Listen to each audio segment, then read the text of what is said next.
Opa, boa tarde, turma. Hoje a gente vai falar sobre o desastre de Chernobyl, as causas e consequências dela e como isso impactou no mundo da ciência, tecnologia e na sociedade. O nosso grupo sou eu, Leonardo, o Eduardo Godinho e o José Daniel. Fique com o vídeo aí.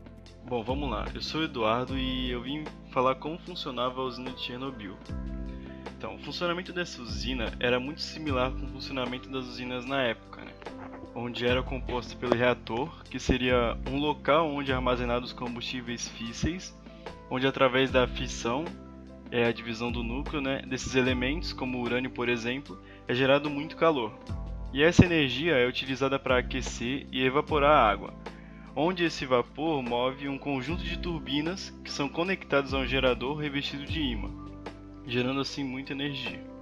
Em específico, a usina de Chernobyl ela produzia 10% de toda a energia elétrica consumida pela Ucrânia na época, e era composta por 4 reatores. Entretanto, após pesquisas, foi encontrado um problema com o tipo de reator que era utilizado em Chernobyl, que eram os reatores RBMK. Eles não eram muito seguros quando operavam em baixas potências, porque eles acabavam liberando calor excessivo. Bom, agora que a gente já viu como funciona a usina em si, a gente vai ver quais são as causas do desastre, né? Então, o desastre aconteceu devido a uma sucessão de erros humanos e violações de protocolos de segurança. O que aconteceu foi que no dia 25 de abril de 1986, os técnicos decidiram realizar um teste no reator Chernobyl 4. Entretanto, o operador da usina, que seria o engenheiro, cometeu uma série de erros durante o teste. Um desses erros foi que eles desativaram o mecanismo de desligamento automático, e outro erro é que eles desligaram uma parte das bombas de refrigeramento do reator. E quando foi percebido isso,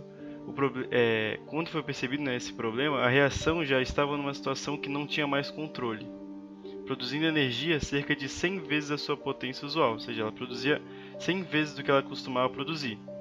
Então, vendo essa situação, os técnicos decidiram conter essa reação bombeando gás xenônio para dentro, do reator, o que tornou impossível a capacidade de controlar a fricção, sobreaquecendo o restante da água que continha e expandindo violentamente. Essa água expandiu violentamente na forma de pressão, produzindo uma pressão gigantesca que soltou a placa de cobertura do reator, que pesava cerca de 1000 toneladas, liberando os produtos reativos para a atmosfera, como o iodo 131 e o césio 137.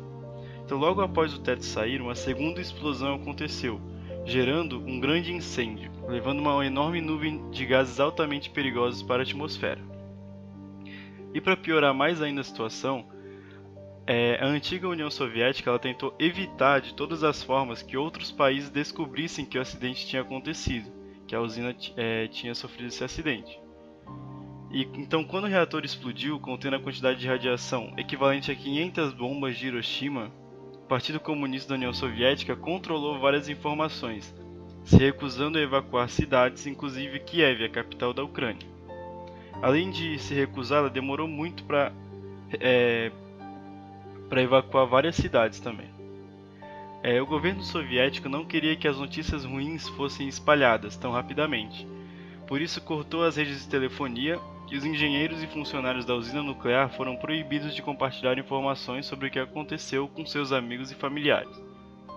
Porém, era impossível acobertar essas informações por muito tempo, então cerca de algumas semanas depois, países como a Suécia detectaram altos níveis de radiação e acharam suspeitos. Assim, autoridades europeias alertaram sobre o que estava acontecendo e a União Soviética teve que divulgar as informações. Um tempo depois foram realizadas várias pesquisas sobre o que aconteceu. E o órgão de pesquisa médica de radiação estima que cerca de 5 milhões de cidadãos da antiga União Soviética, incluindo 3 milhões na Ucrânia, tenham sido afetados pelo desastre de Chernobyl. Na Bielorrússia, outras 800 mil pessoas também foram atingidas pela radiação, além de alimentos como carne e leite também foram contaminados e foram enviados para todo o país, tendo que ser feita uma limpeza, entre aspas, dos alimentos, que era um protocolo que eles realizavam. Em um estudo recente, identificou problemas nos genomas de crianças que foram expostas durante o desastre ou que nasceram de pais que foram expostos, foram achados níveis elevados de dano e instabilidades em seus genomas. Fato que pode futuramente causar uma série de doenças, como câncer, por exemplo. Logo depois da explosão do reator 4, os bombeiros da cidade de Pripyat, que era uma cidade que ficava no norte da Ucrânia, foram todos chamados para apagar o incêndio. Só que isso não estava resolvendo. E o que eles fizeram como alternativa para isso? Começaram a jogar materiais como areia e boro no incêndio para tentar diminuir a dispersão do material radioativo. O Pripyat também, ela tinha cerca de aproximadamente 50 mil pessoas, e essas 50 mil pessoas foram evacuadas só depois de 36 horas que ocorreu a explosão. O governo soviético, ele enviou 1.200 ônibus para isso. As pessoas, elas foram orientadas a não levar nada de casa. Eles diziam que era uma evacuação temporária, né? Porque ninguém sabia da gravidade do problema. E, portanto, foram deixadas várias coisas para trás, objetos pessoais, alimentos e, infelizmente, os animais domésticos. Além disso, o governo soviético ele criou uma zona de exclusão, né, que era uma área de raio de 30 quilômetros da cidade de Chernobyl, que era considerado de alto risco para a presença humana. Né? Então, por conta dessa zona de exclusão, essa área ela foi totalmente evacuada. Foi criado também, né, uma comissão com o objetivo de conter a dispersão do material radioativo, que tinha aproximadamente 800 mil pessoas nessa comissão, né, que ela era formada por cientistas, soldados, bombeiros, mineiros, operários, e essas pessoas foram todas enviadas, né, para a região de Chernobyl para tentar conter um pouco os danos que foram ocasionados pela explosão do reator 4. Essas pessoas que faziam parte da comissão, elas eram chamadas de liquidadores. Elas recebiam vários tipos de funções, dentre elas, né, era acompanhar os níveis de radiação da cidade, fazer a limpeza da cidade, enterrar os objetos contaminados, matar os animais, revirar o solo, né, participar da evacuação da cidade. E um dos mais perigosos, né, que eram considerados mais perigosos, e essas pessoas elas eram chamadas de biorobôs, era limpar o teto da usina. E o teto da usina ela era repleta de parte, né, do interior desse reator 4, né, ou seja, muita radiação, né. Essas pessoas, elas geralmente elas não sabiam, né, do risco que elas estavam passando, elas não tinham essa noção, e elas eram incentivadas, né, por questões de patriotismo e também pelo salário, que era um salário que era muito alto do que o salário que eles estavam acostumados na época. Por fim, né, o trabalho de contenção contou com a construção de uma estrutura, né, que ela era usada para a contenção de todo o material radioativo, né, que foi coletado ali na época. Essa estrutura ela foi conhecida, né, ficou conhecida como sarcófago de Chernobyl e foi construída em junho até novembro de 1986. Em novembro de 2016, eles construíram outro desse sarcófago, né, o governo ucraniano que fez isso, para que ele pudesse suportar pequenos abalos sísmicos, né, pequenos terremotos, e que ele também durasse até o final do século XXI. As consequências do desastre de Chernobyl foram profundas para as três antigas repúblicas da União Soviética, a Ucrânia, Bielorrússia e Rússia.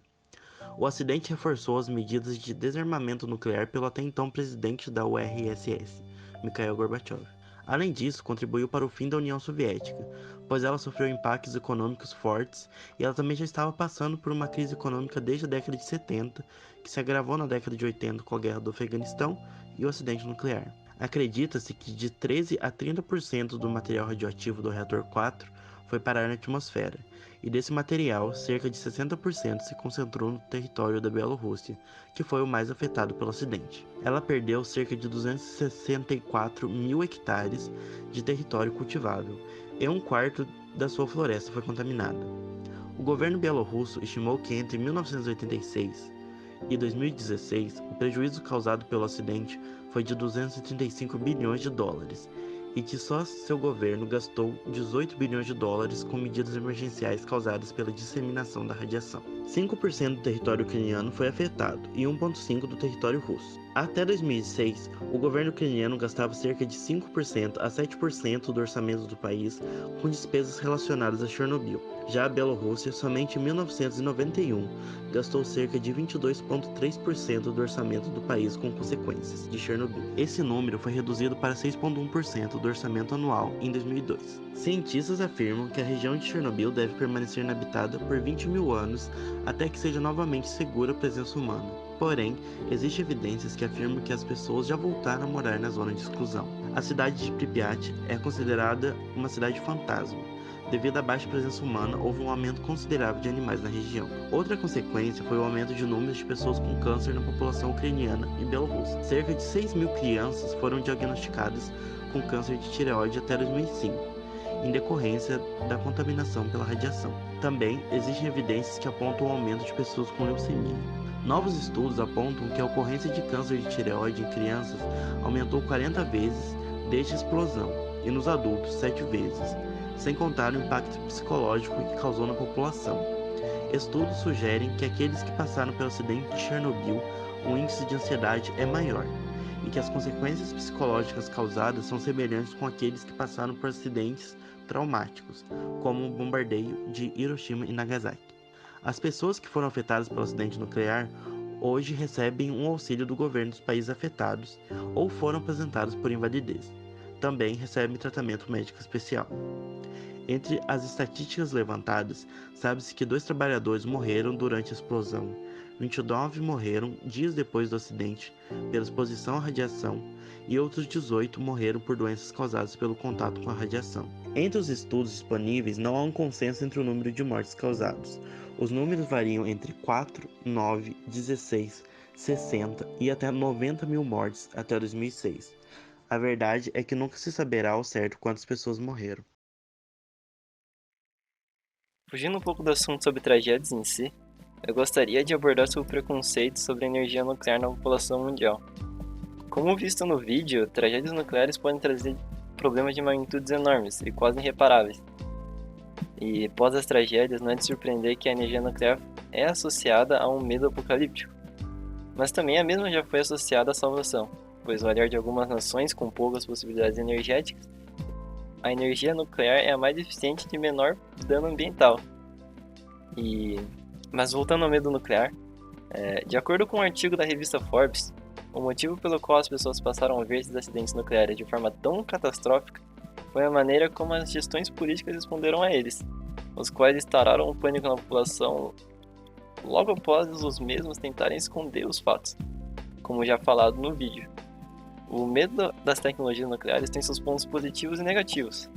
Se você for pensar, o medo pode fazer com que as pessoas mobilizem para evitar os riscos inerentes, mas também isso pode causar mais preconceitos em relação à energia nuclear em si, pois as pessoas relacionam os danos diretamente com a explosão, mas os danos só foram tão grandes por causa da má gestão que o governo fez.